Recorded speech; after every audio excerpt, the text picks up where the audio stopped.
భర్తకి చిన్న వ్యాపారం ఉంది. దాంతో కొన్ని డబ్బులు బాగానే వస్తున్నాయి. పిల్లలు ఫ్యామిలీతో హ్యాపీగా ఉన్నారు. ఆ చిన్న ఆనందంతో ఆయన లైఫ్ని లీడ్ చేసుకోవచ్చు హ్యాపీగా. కానీ అక్కడితో ఆగకుండా కొంచెం అత్యాశకు పోయి మనం ఎక్కువ డబ్బులు సంపాదించాలి అని డబ్బులు అప్పులు చేసి మరి బెట్టింగ్లకి మొత్తం డబ్బులన్నీ ఖర్చు పెట్టేసి 20 లక్షలు అప్పుల పాలు అయిపోయారు. ఆఖరికి పరువు పోగొట్టుకునే పరిస్థితి వరకు వచ్చింది. కొన్ని పరువు పోయినా పిల్లల్ని తీసుకొని ఎక్కడ దూరంగా వెళ్ళిపోయి బ్రతకాలన్న ఆలోచన కూడా కొంతమందికి ఉండదు. ఎందుకన్నా అవతల వాళ్ళు ఏదో అనుకుంటారని చెప్పేసి అని ఆలోచిస్తారే కానీ నా భార్య, నా పిల్లలు, నా ఇల్లు, నా అమ్మ నాన్న ఏమైపోతారు, వీళ్ళు నేను చనిపోయిన తర్వాత వీళ్ళ పరిస్థితి, వీళ్ళ మానసిక పరిస్థితి ఎలా ఉంటుందని ఒక క్షణం ఆలోచించరు.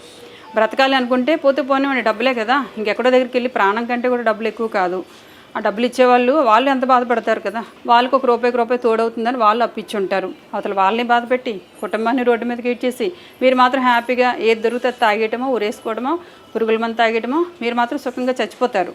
మిగతా వాళ్ళందరినీ రోడ్డు మీద లాగేస్తారు. చిన్న చిన్న పిల్లలతో ఇట్లా ఒంటరి మహిళ ఇప్పుడు సడన్గా భర్త చనిపోతే ఎలా బ్రతకాలో తెలియదు, ఏ వ్యాపారం చేయాలో తెలియదు, ఏం తినాలో తెలియదు, ఎవరిని అప్పు అడగాలో తెలియదు. ఇవాడు మళ్ళీ ఇంత జరిగిన తర్వాత ఇవిడికి ఎవరైనా అప్పిస్తారా? ఇవ్వకపోగా అప్పులలో వచ్చి ఇవన్నీ పీకు తింటూ ఉంటారు. ఇలాంటి ఫ్యామిలీస్ కొన్ని వేల మందికి ఈ రమ్మీ యాప్ల ద్వారా రోడ్డు మీదకి వచ్చేసిన ఫ్యామిలీస్ అందరూ ఉన్నారండి.